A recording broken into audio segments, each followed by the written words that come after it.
the absolute key to playing the game is knowing that you are the actor and the director. Yes. This is a very like Jungian psychology where he talks about the persona. Knowing that you can take the masks off and intentionally choosing when to put them on and when to take them off is being the director as well. And so it's exactly that. It's, yeah, everything is an act. We're all just players on a stage. But the emotional intelligence, the consciousness, the choice, the fun, the sovereignty comes when you are also the director. And you're like, okay, in this scene, you're going to change the mask. In this scene, you're going to take off the mask. In this scene, you're going to put on a different costume. And it's like, that's not inherently negative to dress up and play parts. That's not bad. It's bad when you believe you are the part. It's self-abandonment when you feel like the mask is you. For those who are deep enough to get it, but profound enough to not care. You're listening to Consciously Unconscious.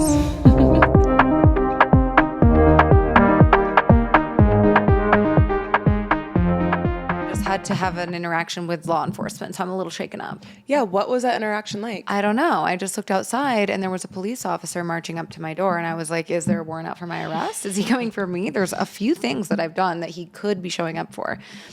And he was looking for someone else in the house. Do you care to enlighten people on what those things... Okay. It's not my place. Got it. But I just want everyone to know I'm off the hook for now. On to continuing. Oh, sorry. Welcome back. Welcome back. Welcome back. Welcome back. Oh. We don't need a beverage of the week song. We just need a welcome back song. Welcome back if you're back. Welcome. Feeling a little delirious today. And right now there's crumbs on this side, Jessa. Yeah, because your little crummy feet are getting them all over my couch. No, your little Cheez-Its that you were eating. Yeah, I've been on munching away recently. I feel like I haven't been, maybe this is not good, but I feel like I haven't been eating like full meals. That's not true. I ate an entire steak to myself last night that I cooked and then was like, oh, I am Hulk. But anyways, I have been snacking. The only thing, like, do you care to enlighten people why you've been snacking? I don't know why I've been snacking. I've just been snacking. She wants me to tell you what phase in my cycle I'm in. And me, because we are synced. Can a girl just live? I'm on day 27. I'm on day 26. So. Or so they say. Mine's different every month. You know, pretty soon we're all going to collectively be synced. Probably not. I think so. Energy transfers through technology, so you never know. Speaking of you, the listener... Hi. We were curious about... Jessa doesn't know what we're curious about. Yeah, tell me. We're curious about what you think about having a name for our community listeners. Right? You know how Lady Gaga has like the monsters and Ariana Grande. Yeah. The monsters? The little monsters. We need to talk about the monsters after this. We will talk about the monsters after this. But like Ariana Grande has her Arinators. People have names for their listeners, people who are in their community. Conscious, unconscious, innators. So what do we think? What do we think? We kind of fucked ourselves because we have a really long title. Yeah, and people are calling us unconsciously conscious. They are calling us unconsciously conscious. Stop doing that, please. Okay? I'm asking nicely. Stop it. Yeah, we're not... maybe we're just not inclusive of the dyslexia community. No, I'm dyslexic. You are? Diagnosed? No. Oh. I'm actually quite articulate. I think it could be cool to call people... No. And this wasn't even your idea. It was my idea. So... Call them what? No, I was going to say the paradoxes. Oh. I was talking about them. No. Do you want to enlighten people what that one is, Jessa? Well, I'm going to let you, as a non-dyslexic person, put this together. Our episodes drop every Tuesday. And at the end of an episode, we can say, see you next Tuesday. Get it? And we are consciously unconscious. So our initials are CU. Yeah, next but we Tuesday. Can't do that. We could. We could call them. But we also couldn't. What if we played off the day of the week? We could play off the day Tuesday. And we could call people Tootsies. Martes. I don't know. Let us know what you think. Let us know. I've got nothing to say about it. Yeah, I'm like, we don't want to call people... What is a word for like consciousness? Like what's a visual representation of like blobs? Light bulb. Light bulbs? The Balbies. Labubus. Wait. Oh! We can't dupe that. We're not going to dupe it. We're just going to make it our own. We're just going to trademark brand it. Okay. A lot has changed since a few weeks ago. Last week, I don't remember. I've been in a black hole in my relationship to Labubus and the monsters. And I thought that I had a solitary experience. Yeah, like you were the leader of this movement. Yeah, a thought leader, if you will. Come to find out, Kim K. every single person and their mother is obsessed with the Labubus. And I am now feeling a little bit less connected to them because of that specific reason. But I'm telling you, Pop Mart has me right where they want me. Yeah. And I've been on the scroll. Can you explain what Pop Mart is, though? It's like K-pop, Japanese, Asian. But is it a brand, Pop Mart? Pop Mart is like a market. Yeah, it's a brand. It's a brand. And they have all these little caricatures and these little like anime figurines, collectibles. Okay. But they're like Asian themed. So how many have you bought? Too many. Here's the thing. I'm now past the monsters. I've got a monster. I've got Take a Seat, QQ. Yeah, but you have two more, too. Well, those are Lafufus. Yeah, but what constitutes something as Lafufu or Labubu? It's not authentic, the same way that a purse is not authentic. But how do you know that it's not authentic? Because of the QR code on their tag, because of the way their ears sit, because of the color of their skin. Because of the way that they are? Because of the way that they are. You can tell this is an aspen tree because of the way that it is. Pretty neat. Yeah. So anyways, but I've now gotten into the Twinkle Twinkle collection and the Crybaby collection. And I'm going to let you all do your own research on that, but I will put it on a microphone and say that while you are all obsessed with the monsters, just like everyone else, including the Kardashians, I'm evolving, ascending, transcending boundaries into the Twinkle Twinkle collection and Crybabies. So what are those? Just different blind box versions. Of the same monsters? A little plush toy. No, different.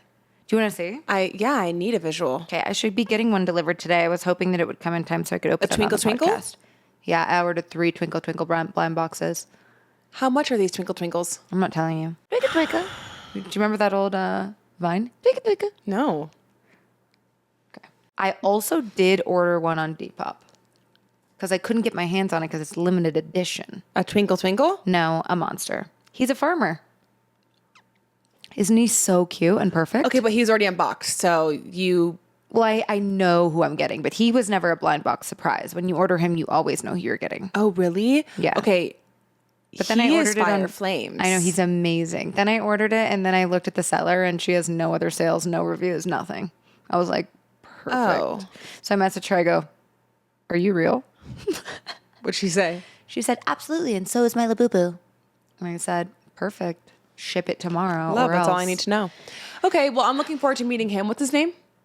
I don't actually know what his name is, but let me just show you the Twinkle Twinkle and then we can move on. Yeah, show me the Twinkle Twinkle because I do think that the Labubus are infiltrating my subconscious because I had a dream the other night. This was actually so funny. Amanda calls me like in a cold sweat the next morning. I had a dream. And honestly, this night, it was near the new moon or Like, that are night. you kidding me? Are you kidding me? That's a Twinkle Twinkle? Yeah. Okay, those are adorable. The one reading at the top with the... No, I know. I want him. Or the one with the towel wrapped around its head going... They're all good. I'd be so happy with any of them. $94? Oh, no, that's for the full box. Maybe. I don't know. What's that say? I didn't pay $94. I'll tell you that much. Oh my gosh, Anyways. this is an expensive hobby. Anyway, back to my dream. So the other night I had a dream. And this is a dream that woke me up at 4:30 in the morning. It was so vivid and so real that I was concerned about the influence of these Labubus. Oh, it's steep. It It's runs spiritual. deep. Some may say. And so what happened in my dream was a dinosaur came back to Earth. And this dinosaur was the largest dinosaur of all of the dinosaurs in the entire land in history. Right. And he was coming from California. So Lucas and Lennox and I and Ellis, I can't forget Ellis. We hopped on a plane from Colorado and said, see ya, we're going to go to Florida to buy us some time. But like, this was like... Oh, because he was moving eastbound. He was moving eastbound. Got it. But like, this was projected to just wipe out the entire human existence. Right. Well, I heard that he has the capacity and the power to slay 16 men at once. Is verbatim what Amanda tells me on the phone. She goes, he looked me in the eyes and he said, I can slay 16 men at once. He had this saw-like stature about him that had these teeth that men were just like climbing over and falling into. And it was a nightmare. It was a nightmare. It was said that he can saw off the heads of 16 men at once. Which is insane. Somebody hands me a book. He has an identification card. Somebody hands me a book about this particular dinosaur. And his name was Labubu's crack. What? I thought you said his name was Labubus. It was. But then I remembered. I saw like a visual of the book and it said Labubu's crack? Yes, but it said CRAQUUE. Labubus crack. Literally. Like it was like the Latin version of the dinosaur's name. Wait, that is so funny. Yeah, so I had a dream that the Labubus were taking over. Well, they kind of are. They honestly are. And they're wiping out all brain capacity of everyone who's locked into all the TikTok lives. I mean, you can't even order them from the website anymore. What if they are AI? They are actual robots that like one day will take over? Probably. I honestly I would trust him with my life. Look at him over there. Yeah. Yeah, he's a little all-knowing. Suspicious. He's all-knowing. Yeah, with those eyes that never blink, he's taking in a lot. You want to tell us about this beverage of the week? Pretty authentic. Yeah, I will tell you about the beveragine. Do you know what this beveragine is? Yeah. Okay. Are you going to jump the gun? Are you going to let me tell you about it? Okay, sure. Should we sing first or you want to tell about it first? We can sing. I'm trying to think of a song that goes with the word jalapeno. Jalapeno. Jalapeno. Jalapeno, you don't want to miss this beverage of the week. Ooh. Thank you.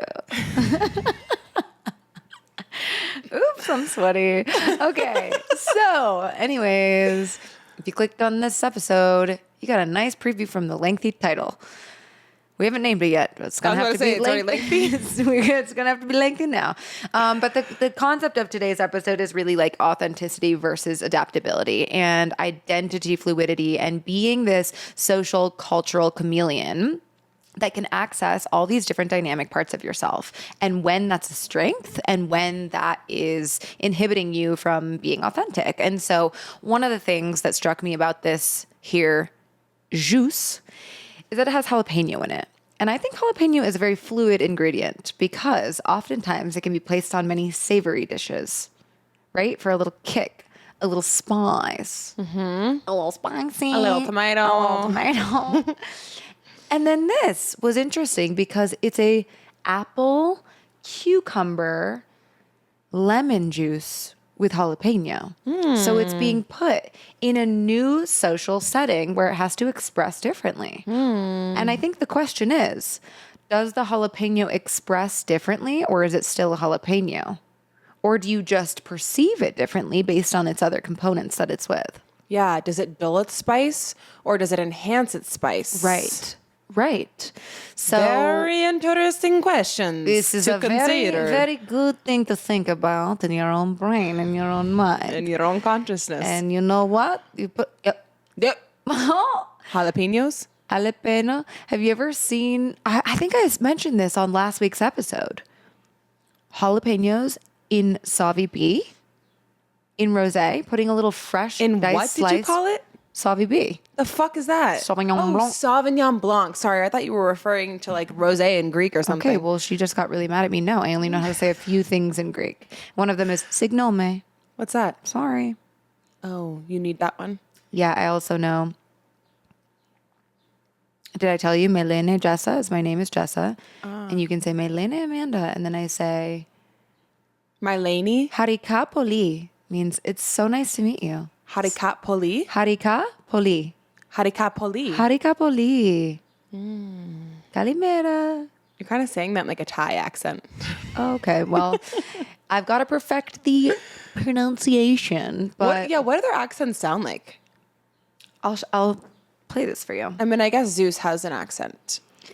Yeah, but can you really hear it when he's speaking in English? Yes. Okay. I guess I'm just so used to it. Yes, you can. You go, yes. Wait, look at this picture of us from the wedding.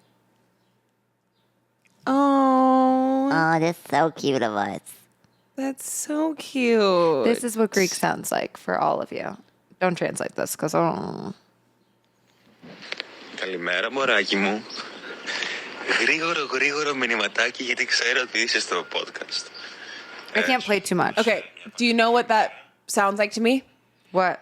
When I was in middle school and I was playing around with iMovie and I would put my voice in reverse. Yeah. That's so accurate. That's so funny.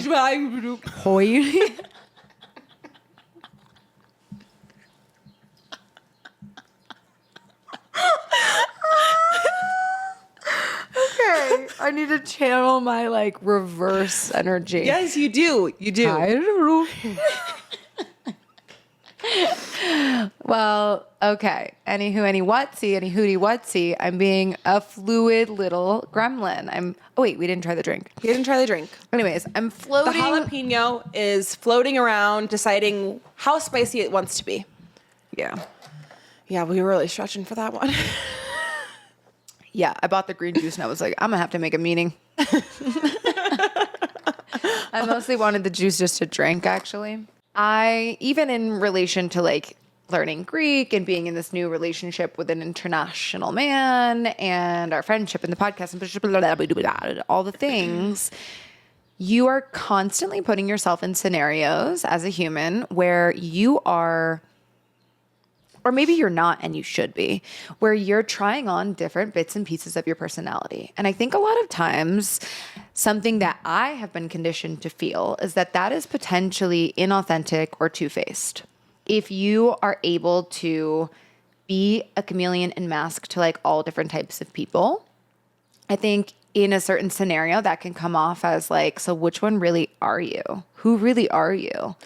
The most jarring experience is going to an event or a gathering with somebody that you know well and you've known for so long. And seeing them perform completely differently. Yes. Whether it's you doing that or somebody that you know doing that, it is really jarring. And I think when I was younger, I used to look at that as like, ugh, two-faced. And there is a line, right? Like, what is that line? Are they completely abandoning themselves to fit into this particular situation? That's the question. Or are they just trying on a new version of themselves, like Jessa said? And I think that for a while, it was actually really hard for me to try on different versions of myself. I felt really comfortable being myself. Yes. I didn't necessarily feel comfortable like trying something new.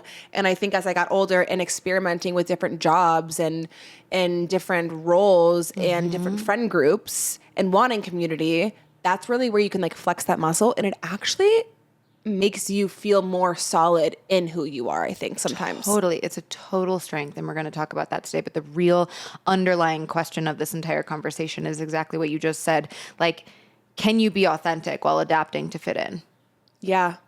And again, like finding that line between authenticity and adaptability, but then also like self-abandonment is a big part of this conversation today, because at what point is it people pleasing? At what point do you lose the real you and start adopting behaviors, opinions, beliefs that aren't you because you're trying to fit in? My own experience personally was that I had so many different personas and personalities to try on growing up that I struggled to find out which one I resonated most with and which one I found to be most Jessa. And I found that to be a very people-pleasing oriented behavior, because I have always been someone who had these social groups of all different types of people. I never had a friend group, and that was really hard for me because it made it hard for me to find an identity. It made it hard for me to find myself. And I had people from all different social circles, all different like social extracurriculars, all different parts of the country, now the world. And I'm starting to realize how beautiful that is, because every single person has so many like fractal pieces of themselves, so many dynamic and intricate pieces of themselves that they can access if they provide themselves the scenarios to. And I think a lot of people who stay committed to their one friend group, their one job, their one relationship is really, they're doing a disservice to the amount of expressions of self they can participate in. While that can be a sign of emotional intelligence to be able to adapt, to be socially adept, it also is a really slippery slope of self-abandonment and of like being someone you're not. Yeah. Or being someone you don't want to be. Yeah. Yeah. Yeah. And so I think the interesting thing that you were saying was having all of these different versions of self. And I think that there is this narrative. I don't know, maybe it's ingrained in us from as children, but that we can't show up in our whole expression of self. If I'm a mom and I'm with my mom friends, I just have to show them like my mom self. If I'm a coach, a health coach, I just have to show people like my coach. I can't show them like my fun, goofy side. And so what is that about our culture, or just even about us, that feels like we can't fully safely express like every single version of ourselves at once? that is so interesting and such a good question that I don't have the answer to, but have also highly experienced of like, it has to do with other people's perception of you. And like we talk about often here, and caring about what other people receive you as. And so for example, when I was traveling Asia and I was teaching yoga, I stayed at the resort that I was teaching at. And I had a very hard time being Jessa, which was funny and crude and swearing and like drinking and just like the fun part of me, because I would teach a yoga class morning, midday, and night. And then in between, I felt like I wasn't able to shut off yoga teacher, or I felt like people wouldn't take me seriously as this guide, this leader, this guru in the yoga space. If at dinner I was like, what the fuck? You know, like I couldn't. The fuck? Like just being goofy and silly. Yoga, the fuck? Yeah, the fuck. And so after, like, I sat with that for a while, and after thinking about it even further, I think that's the key to being approachable in the roles that you play, is that you have so much dynamicism in the role that you play that people can see that you are someone outside of that role. That's Just a really like, good point. Think about your boss. Sorry to interrupt you. No, go ahead. Think about a boss, right? If they only ever show up as, I'm your authority figure and I'm here to tell you what to do, boring. And just like, why would I connect with you? Why would I listen to you? But if they show some of their humanness, if they show that they're also a mom, if they show that they went out on the weekend and had some salvi B with jalapenos, like if they open up different fractals of themselves, They show you that they just ordered a Labubu. Yeah. Oh my God. If my boss shows me a Labubu, working there forever. So I'm showing up at their door later. I'm like, hey. But here's the thing, that could also be a slippery slope. Yes. So it's also, I think, sharing yourself in different versions of yourselves is also how you are going to be perceived. And there's a line. Sometimes there has to be a line, especially in like positions of authority. You can't be this person who can tell people, I mean, you can, but you can't be this person who's like telling your employees what to do and how to act, but then turn around and like talk shit with them. No. You know, like what's the balance between showing all of yourself and also, Well, no one necessarily is entitled to all of you. yeah. Let's start there. You're allowed to put up walls where you want to protect yourself. I think the question here is intentional versus habitual or routine or something that's subconscious. If we want to use our languaging, conscious versus unconscious programming of how to behave in social scenarios. And so it's emotional intelligence when you're consciously choosing a part of yourself that you want to show up with. Go. Now, at what point is emotional intelligence manipulative? At what point is being a chameleon manipulative? If you're a sociopath, it's highly manipulative.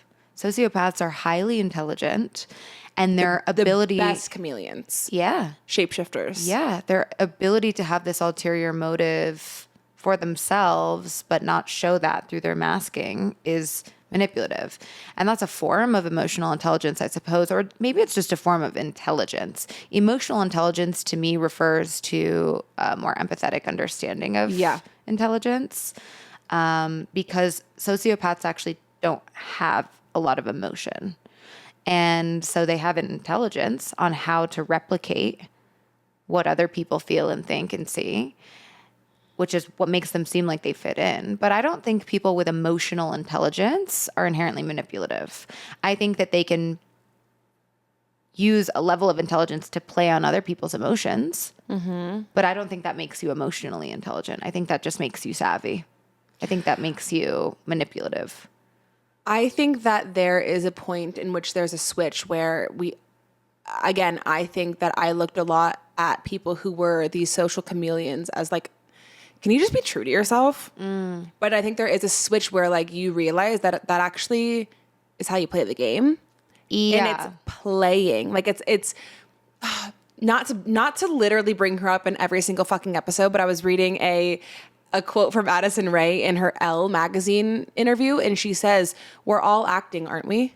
I love that you just said this, because I think the absolute key to playing the game is knowing that you are the actor and the director. Yes. This is a very Carl Jung philosophy or theory, like Jungian psychology, where he talks about the persona, the ego, the id, the superego, all of these things that have to do with like your self-identity. And one of these things about his persona theory is that those are the roles that you play, right? That's mom, that's the yoga teacher, that's whatever. We talk about this all the time.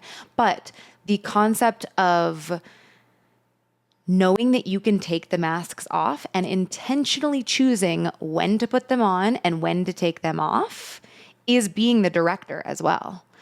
It's self-abandonment when you feel like the mask is you. Yeah. When you identify with that mask. And so it's exactly that. It's, everything is an act. We're all just players on a stage. But the emotional intelligence, the consciousness, the choice, the fun, the sovereignty comes when you are also the director. And you're like, okay, in this scene, you're going to change the mask. In this scene, you're going to take off the mask. In this scene, you're going to put on a different costume. And it's like, that's not inherently negative to dress up and play parts. That's not bad.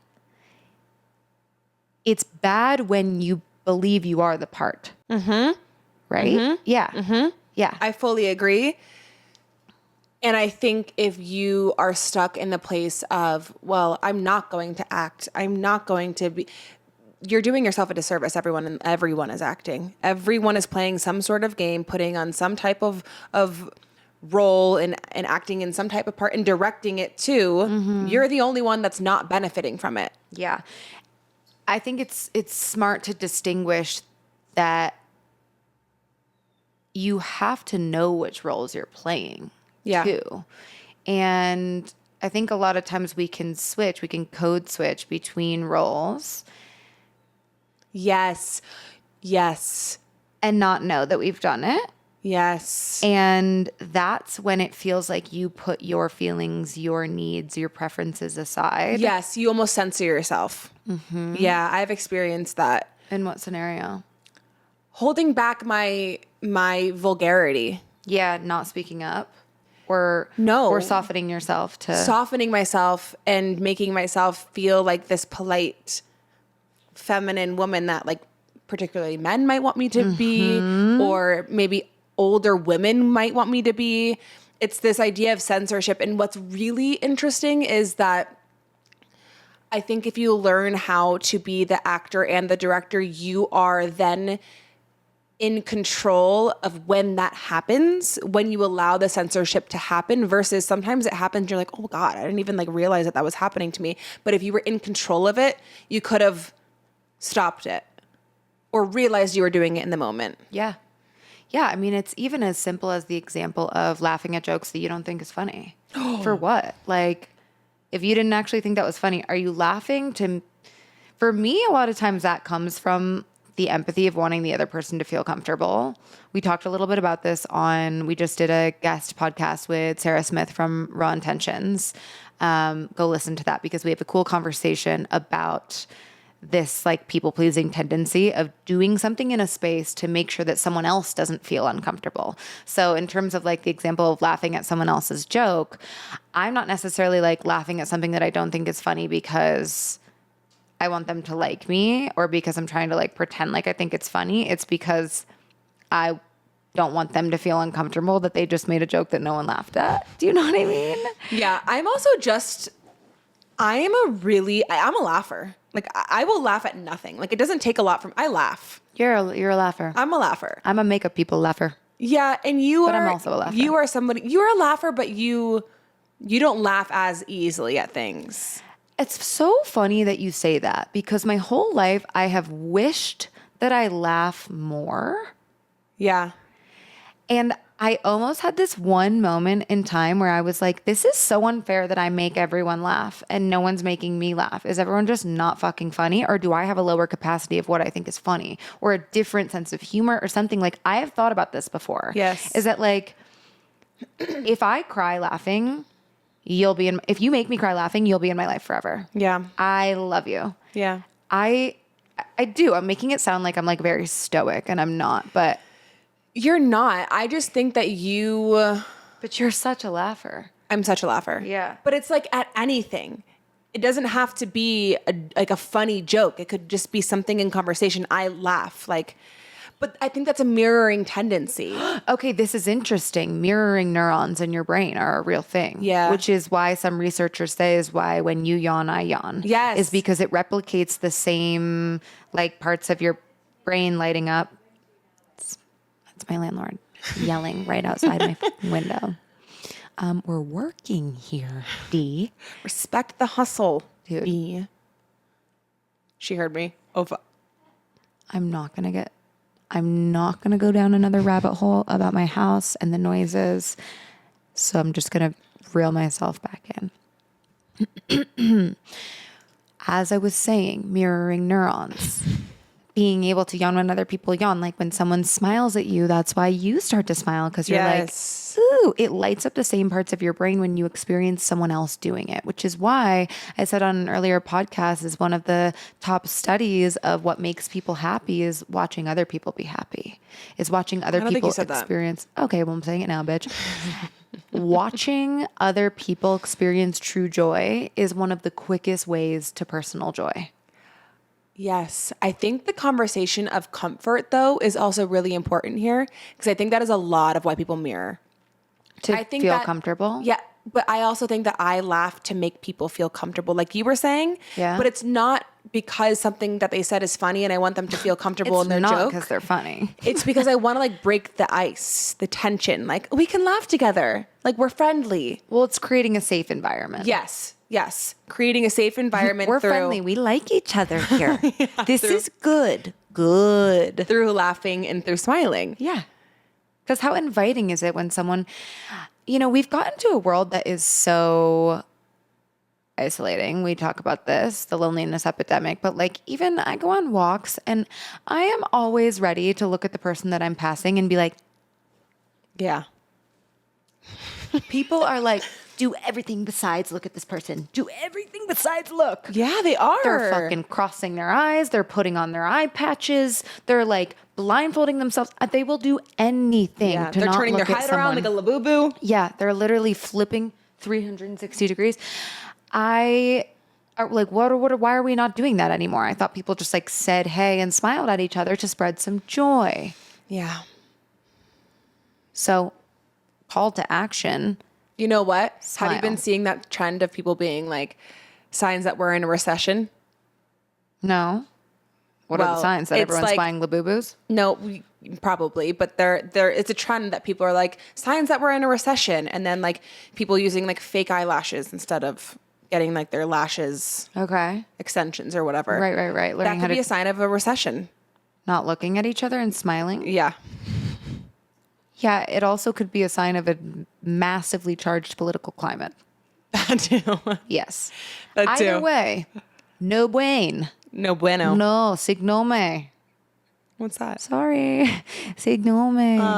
Well, I guess I have a question for you. What are scenarios that you still actively feel like you're masking yourself in or you're uncomfortable in?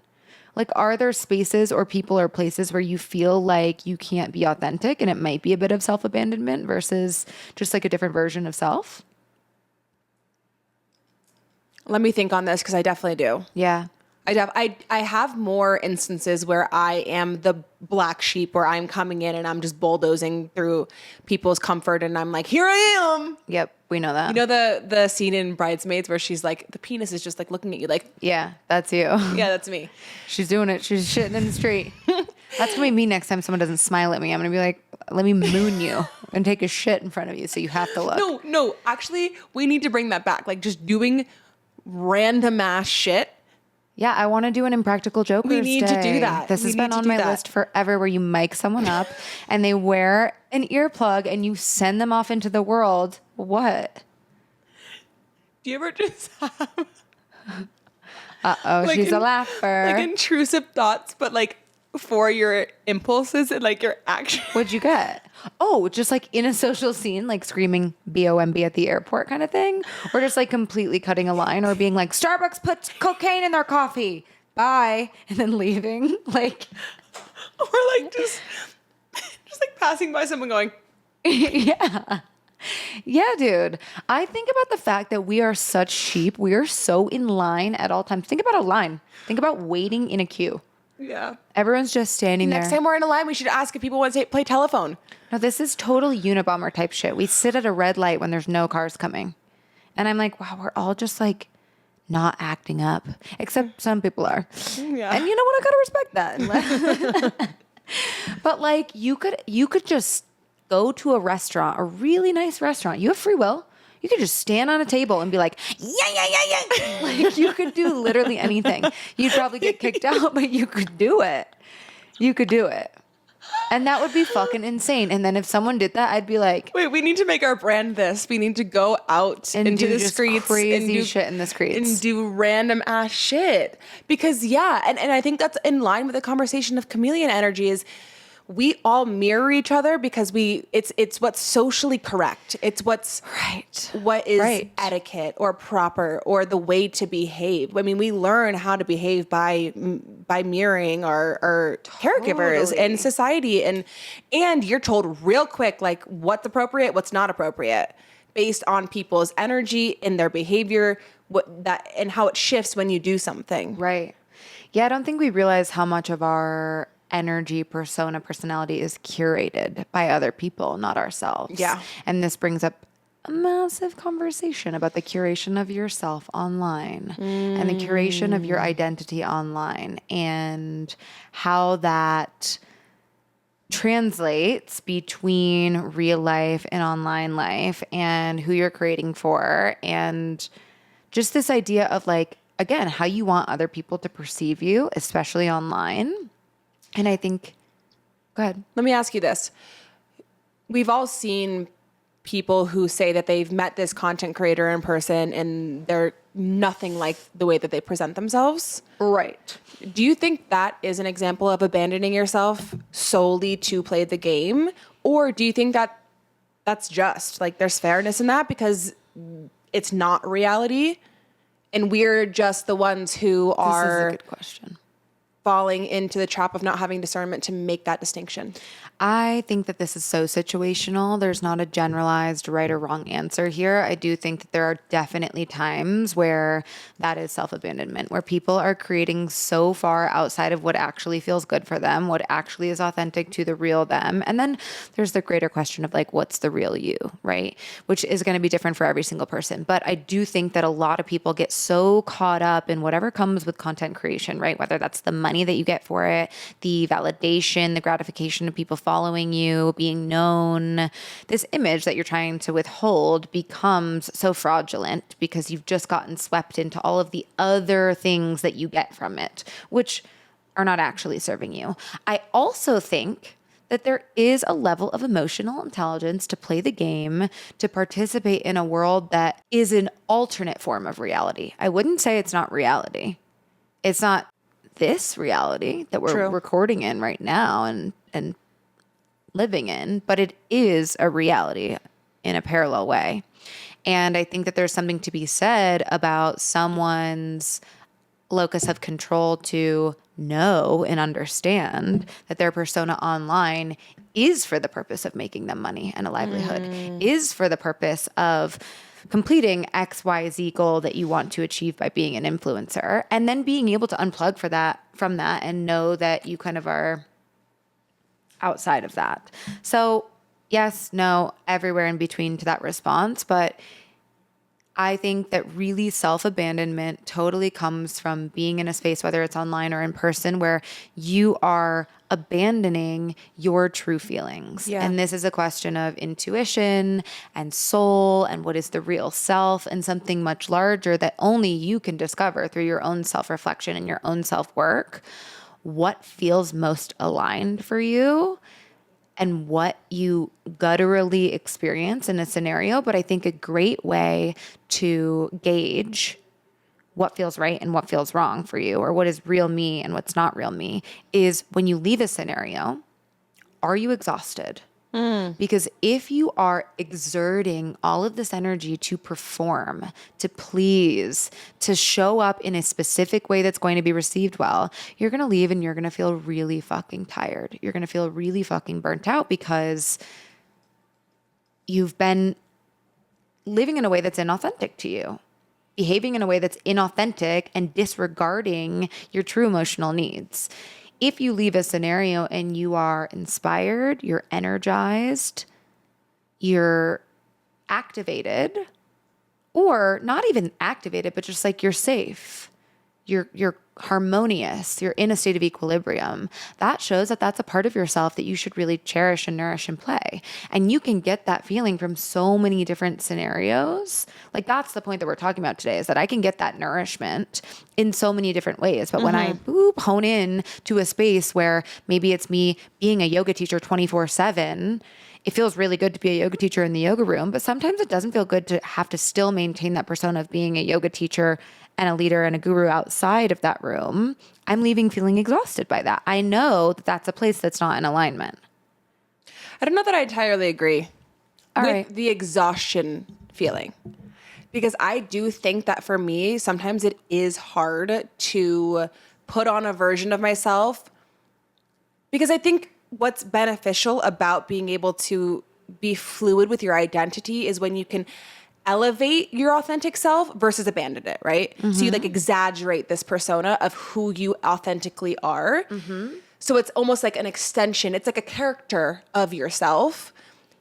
But when I am sometimes doing that, I still feel exhausted by it, because True. it is tiring sometimes to perform all the time and be on, regardless if it's authentic or not. I think what I feel when I'm censoring myself, or I didn't show up how I wanted to, when I felt really incongruent from that version of myself, I feel angry. I feel like pissed that I didn't show up the way that I wanted to. Interesting that that's an initial response for you. I don't necessarily get a lot of anger. I experience the burnout and exhaustion. So I suppose that maybe that's not a marker for everyone, but it's interesting to look at these uncomfortable feelings that you feel after you've been acting out of alignment.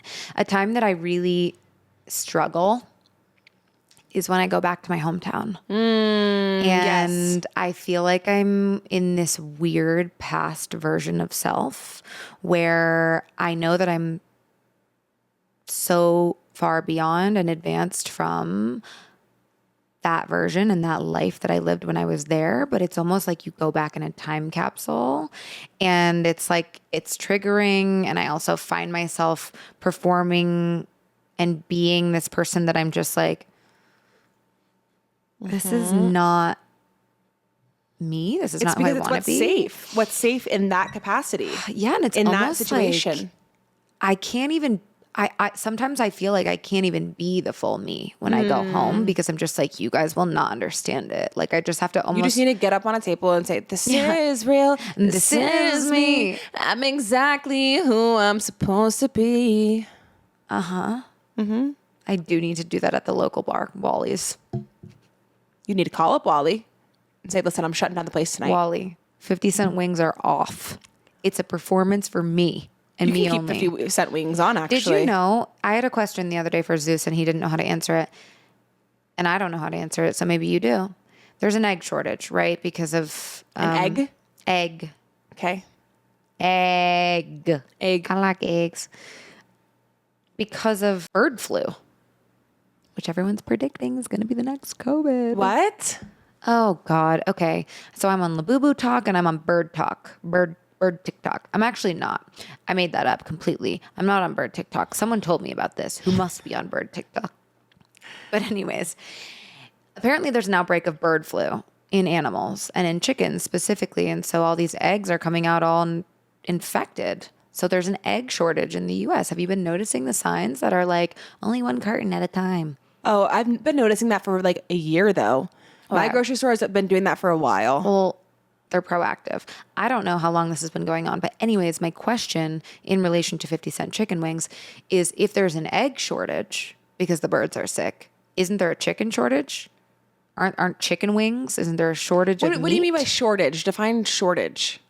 There's like less eggs being produced. Because they're not selling the ones that are infected. Obviously. Okay. Or the chickens are just producing less because they're sick. I don't know. No. I don't think there's a chicken shortage. I think that they are just probably, and I don't know how they do this, they probably test the eggs that come out of the chickens and then only package the ones that are safe. Okay, so what about if the chicken itself is sick? What about the meat? That's got to also be not chill. I don't know, but humans are getting bird flu. Is this what we're talking about? I don't know. So they say. I'm like, lock me up. I did see something of a mom saying that her daughter was hospitalized for bird flu recently. It transfers really easily between pets or between like animals. So your house pets can get it really easily. And Great. then I guess I'm immune then. We don't have house pets. I said, great. I'm immune. Great. Yeah, I don't either. Can I tell you something about chameleon energy? I tell you something. About chameleon energy, which is really interesting in human design. Actually, there is a profile, which the profile in human design, if you want to know more about human design, you can go listen to our human design episode. But a profile in human design is essentially your personality. It's like the costume that you wear throughout your life. The 5-1 profile in human design is the heretic and the investigator. And these people are really fascinating to me. I actually read quite a few people who have this profile. And they live in a projection field. What's that mean? So whatever people see of them is what they view of themselves. Interesting. So instead of saying, I am this person, I know who I am. It's Amanda thinks I am, so I am. Yes. But doesn't everyone do that? No, I don't. Okay, you are an outlier. Really?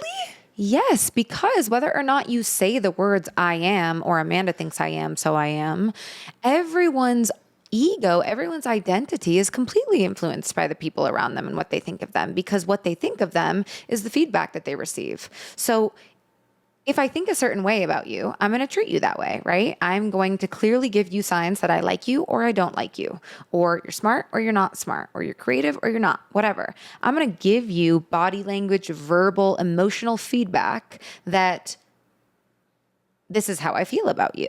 And so you're automatically internalizing that, whether you realize it or not, and then you act because of it. 1 second, sorry. People are calling me. Who? Continue, sorry.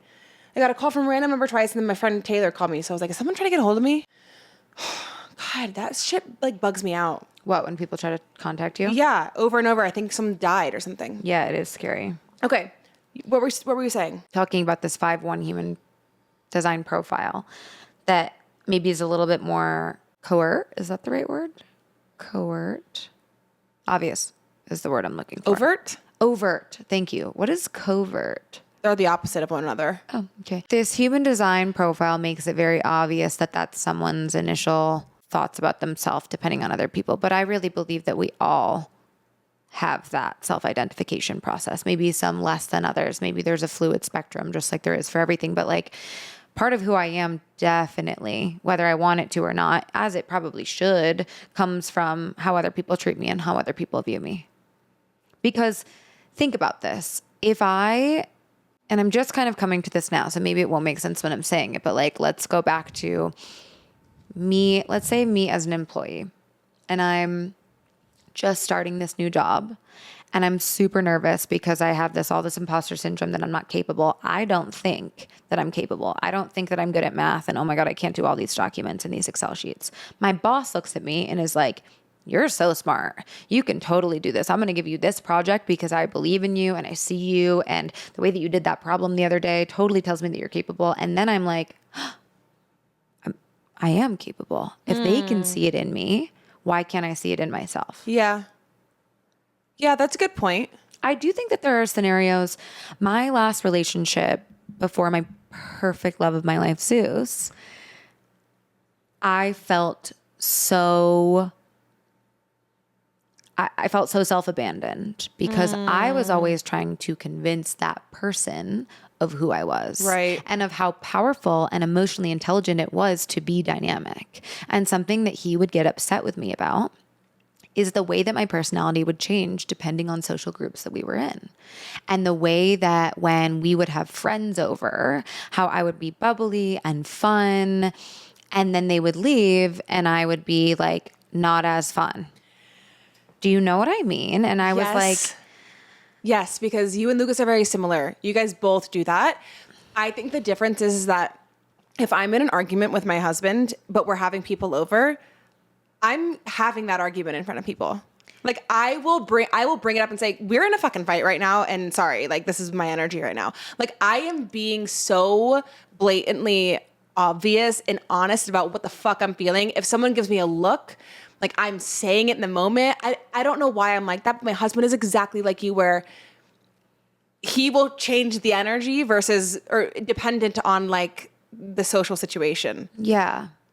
I think there's strengths to both. I think that what you guys do is more of a strength. I can't. I don't know why. But you know what that strength leads to? Every uphill has a pitfall, or basically every strength has a weakness. Every rose has its thorn.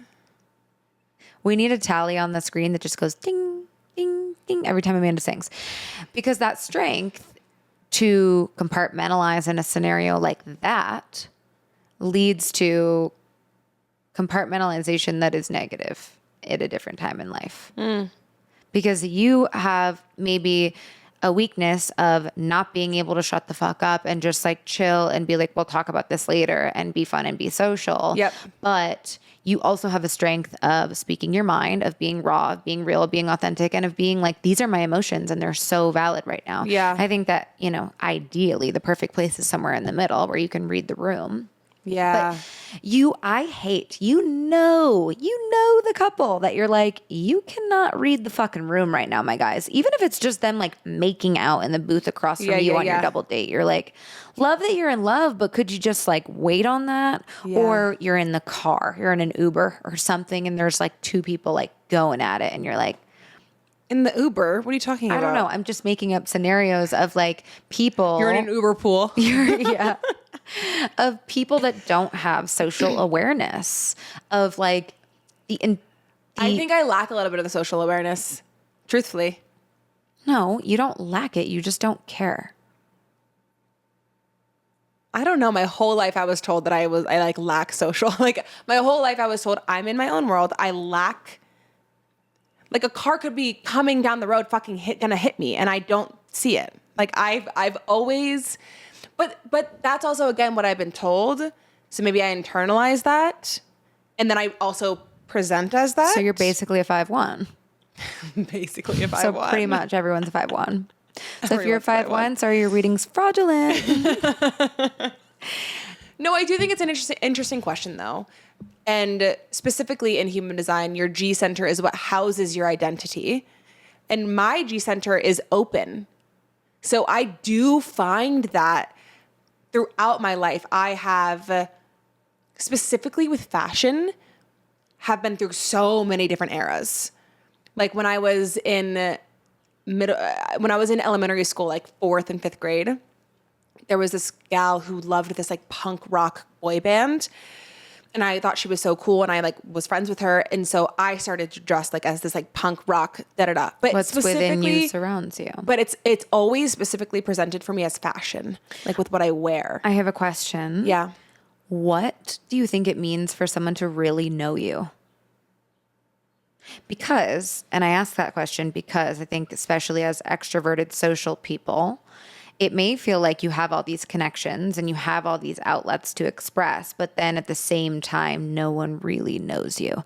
I don't necessarily feel that way. I think that there are a select amount of people that really know me, but I'm wondering how you would define someone feeling like this person really knows me, and why would you say that about them?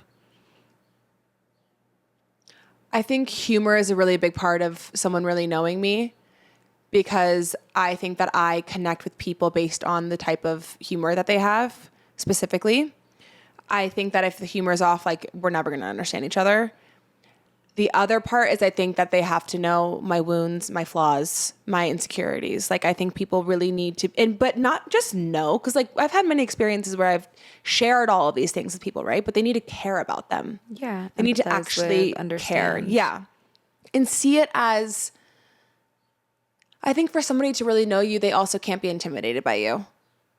I think there are certain scenarios where people don't want to get to know you because they'd rather take that information that you're saying and being vulnerable about and pocket it so that they can have a leg up on you. Yeah.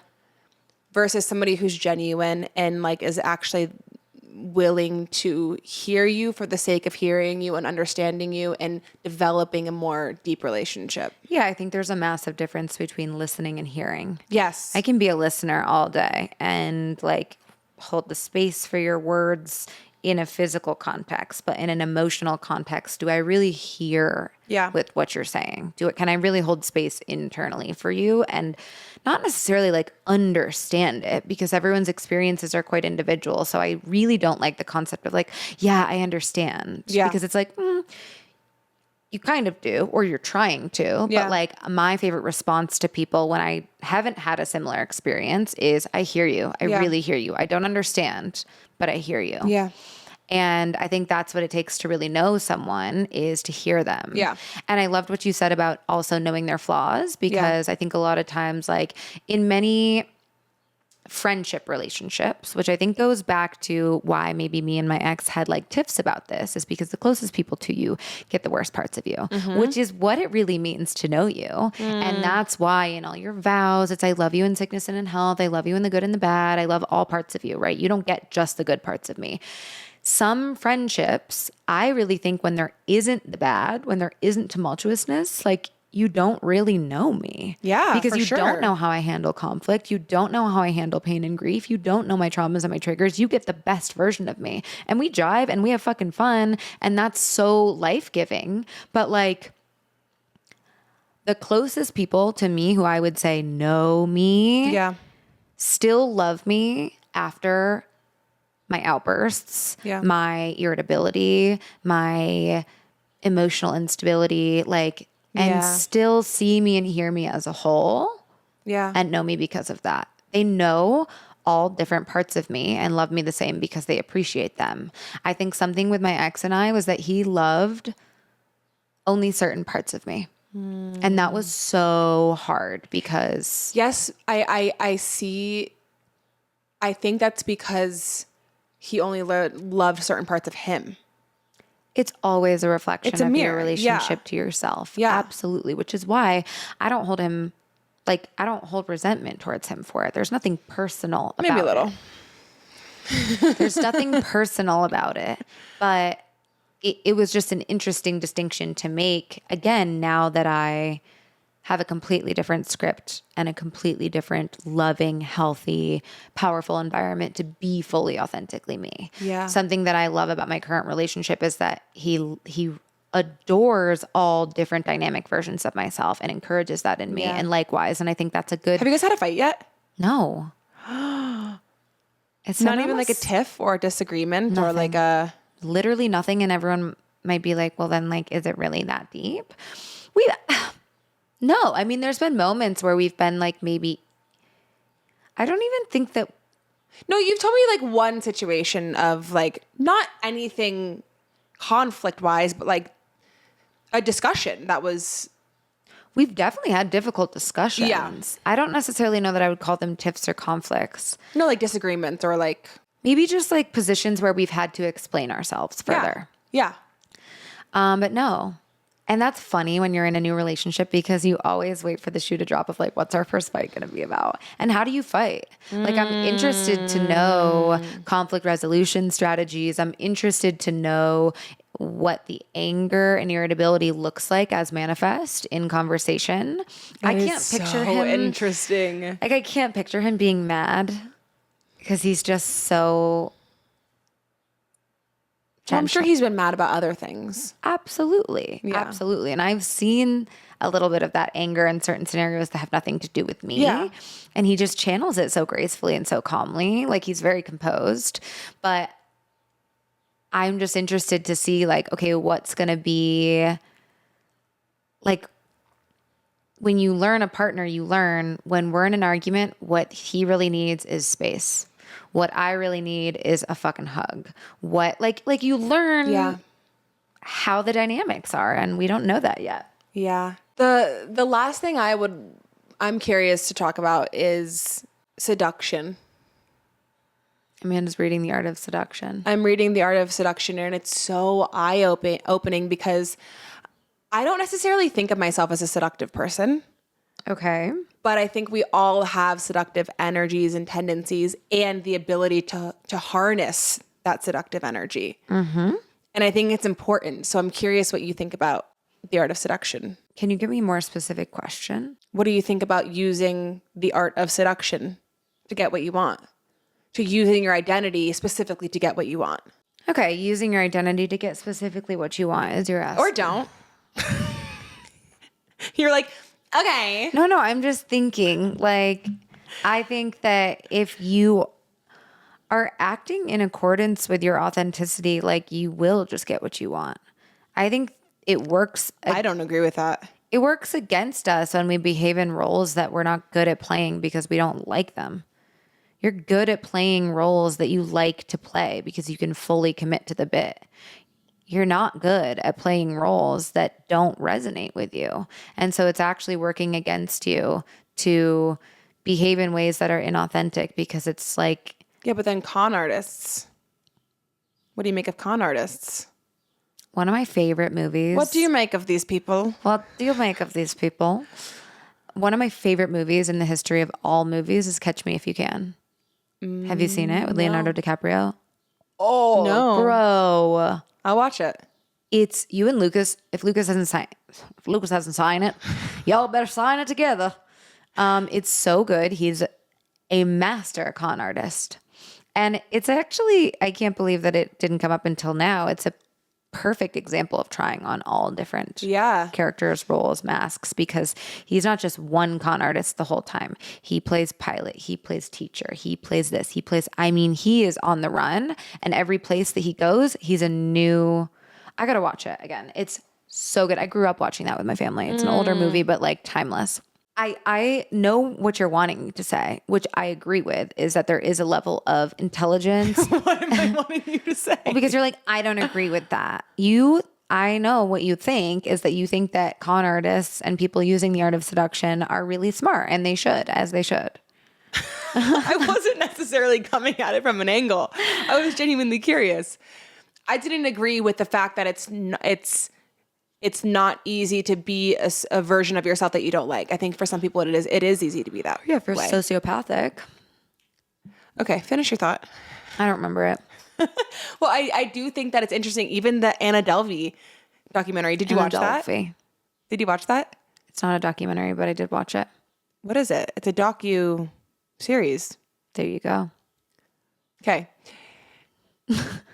Even the way that she presented her identity was so interesting and got her everything that she wanted without people even needing to fact check it. Except it didn't. She went to prison. Yeah, but it did for a while. She was in circles that were like so prestigious. Successful. And yeah. I don't know. The cops showed up at my door and I had a moment of questioning all of the identities that I tried on. I don't know. It's interesting thoughts about. Have you ever like actually played like a different identity? Maybe when I was like drunk. Like put on a wig in a different country and like acted like your name was something else? No, I will play different identities in different countries though sometimes because no one has any fucking idea who I am. That's what I'm saying. Should we do that when we're in France? For sure. Should we literally say our names are like Yeska and Aneska? Oh, absolutely. I've done that before. That's what I'm asking you. Okay, well, the answer is yes. Jesus Christ. Well, yes. She's fading. Can you tell? Yeah. Elaborate, please. Well, I tell people I have a different name. If I'm like, I'm never going to see you again, and honestly, So what's your go-to? Miss, my parents have a cold plunge. depends. Penelope for a little while. You don't like it? Okay. Anyways, Penelope and No, you're just like, I have never done that ever. My name was Penelope.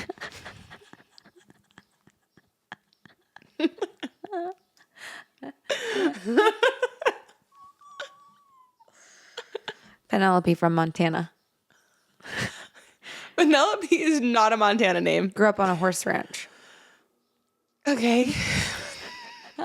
Can we be done? This was your episode.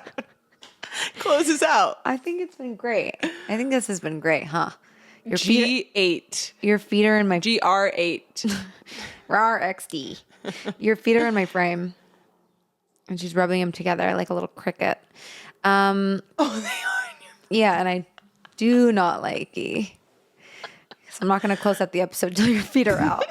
I think that these are really interesting conversations to have with yourself and other people that have to do with, like, everyone is really so dynamic. And I think that the power behind your dynamicism and the power behind your ability to like really stretch yourself to all components and all capacities of your personality is emotionally intelligent, is strength, is empowering. It's just back to that like Carl Jung idea that if you identify with specific masks as who you are without the knowledge that you can be actor and director, that you can take them off, that you can switch between them, that's when the problem comes in. That's when the self-abandonment comes in. So I think all of that to be said is analyze your life, look at places that make you feel really good, that make you feel really real, whole, look at the people in your life that make you feel like that they really know you, and leave us a review. Yeah. And book a human design session if you want to know if you have an open or closed G center, which is a strong sense of identity or not, or if you're a 5-1. She will read your chart before she gets on the phone with you and tell you if you're a 5-1 that you don't need to be read. Just kidding. Plugs one thing and she says, don't do a reading with her. No. She's actually super talented at it. It's a really great service, and it's a cool opening for us to consider other modalities of what this podcast could look like in terms of coaching. We've both been coaches before. Yeah, you think so? We're signing off. Bye.